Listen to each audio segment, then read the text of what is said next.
On va voir ici donc la résolution d'équations différentielles du second ordre. Donc sans second membre et avec des coefficients constants. Donc équation qu'on retrouve très souvent en physique. Donc on l'écrira sous la forme ici A d2 u sur dt2 plus b du sur dt plus cu égale 0, où ABC sont de coefficients constants et donc u de t, la fonction de t qu'on cherche. Donc l'idée pour résoudre, donc je suppose que ce sont de coefficients réels et que u de t est réel.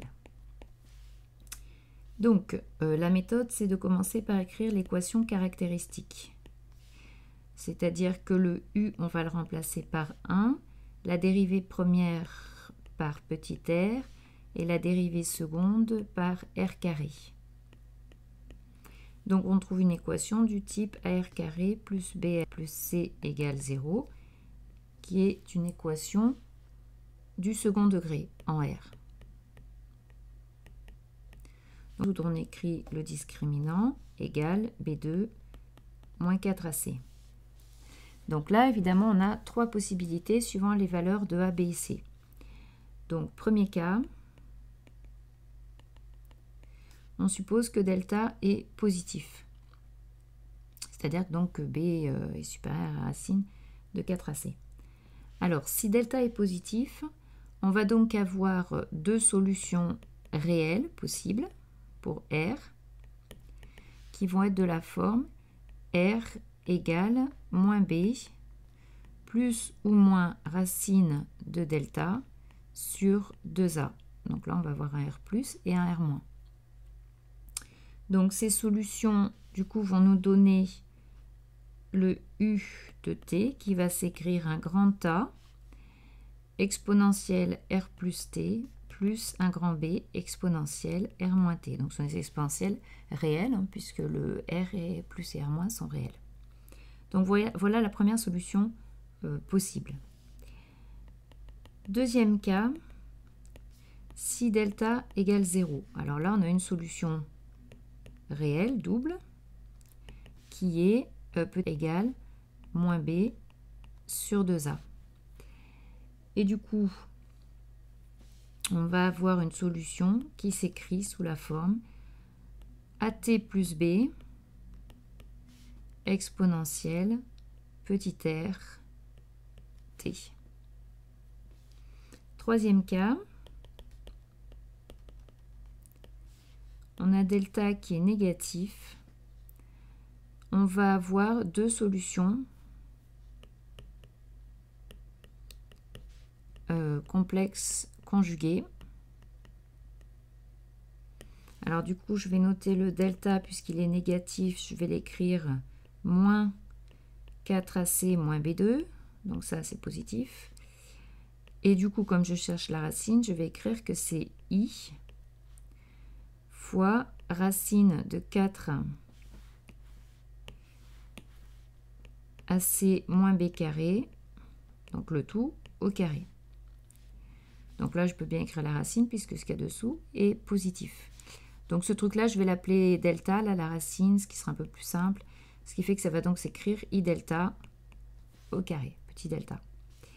Donc du coup, j'ai deux solutions effectivement réelles, deux solutions complexes, conjuguées, qui vont être r égale moins b, plus ou moins racine de delta, c'est-à-dire i delta, petit delta, sur 2a.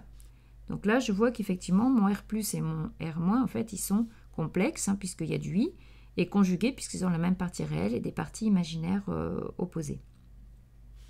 Alors, pour simplifier un petit peu l'écriture, je vais l'écrire sous la forme moins 1 sur taux, avec un taux qui serait positif, plus ou moins i oméga. Et donc, du coup, la solution va s'écrire sous la forme, alors, pour l'instant, c'est 2t, qui va s'écrire, alors le A et le grand A et le grand B pourraient être éventuellement complexes ici, donc on aurait du grand A exponentielle r plus t, toujours, hein, plus du grand B exponentielle R moins T. C'est-à-dire du grand A exponentielle moins T sur taux fois exponentielle I oméga T plus du grand B exponentielle moins T sur taux exponentielle moins I oméga T. Donc on voit que l'exponentielle moins T sur taux se met en facteur de grand A exponentielle I oméga T plus grand B exponentielle moins I oméga T. Alors là, en fait, comme le U de T est réel, hein, c'est une grandeur réelle ici qu'on étudie, du coup, forcément, le A et le B, ils vont être tels, bon, bien sûr définis par les conditions éventuellement initiales de notre dispositif, mais ils vont être tels que forcément, ce terme-là doit être réel. Donc, si on regarde un peu la tête qu'a ce terme-là, on peut peut-être réécrire les choses en disant que l'exponentielle I oméga T, en fait, c'est du cosinus oméga T plus I sinus oméga T. Et l'exponentielle moins I oméga T, c'est du cosinus oméga T moins I sinus oméga T. Donc, quand on va écrire A, alors grand A, on peut aussi écrire que c'est sa partie réelle, I sa partie imaginaire, grand B sa partie réelle plus I sa partie imaginaire. On va avoir donc des termes en cosinus oméga T, en sinus oméga T, avec des coefficients réels, et puis des termes en cosinus et en sinus avec des petits i. Donc du coup, quand on garde tout ça, dans tout ça que les termes qui sont réels, puisqu'à la fin de notre U de T, on sait qu'il est réel, en fait, on va se rendre compte que le U de T, il s'écrit exponentielle moins T sur taux, facteur, donc, alors ce ne sera pas les coefficients A et B, ça en sera d'autres, hein, mais donc facteur de, par exemple, grand C, qui cette fois-ci est réel, cosinus oméga T, plus grand D, sinus oméga T.